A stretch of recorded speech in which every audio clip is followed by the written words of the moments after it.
Para sa mga hindi pa nakakaalam, ituturo ko sa inyo kung paano magtakip ng gilid ng alulod sa madaling paraan at hindi na gagamit pa ng rivet.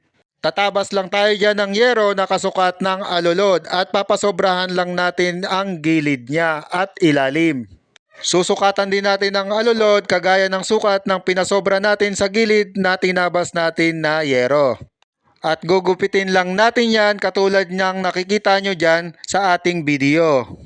Sunod naman, tutupiin lang natin yung pasobra natin sa tinabas nating yero kagaya niya na nakikita ninyo. At tutupian din natin ang ating alulod gaya niyan. At isalpak na natin ang ating tinabas na yero at tutupiin na natin yan. Tupiin lang natin ng ganyan para maipit na ang ating tinabas na yero.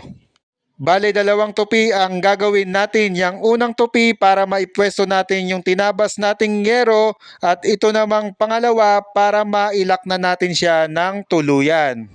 Gumagamit lang tayo dyan ng ply sa pagtutupi.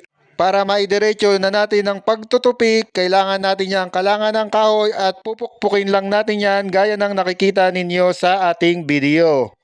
Wala tayong ginamit na rivet dyan. Ipit-ipit lang yan. At lalagyan lang natin yan ng konting sealant at sure ball na yan.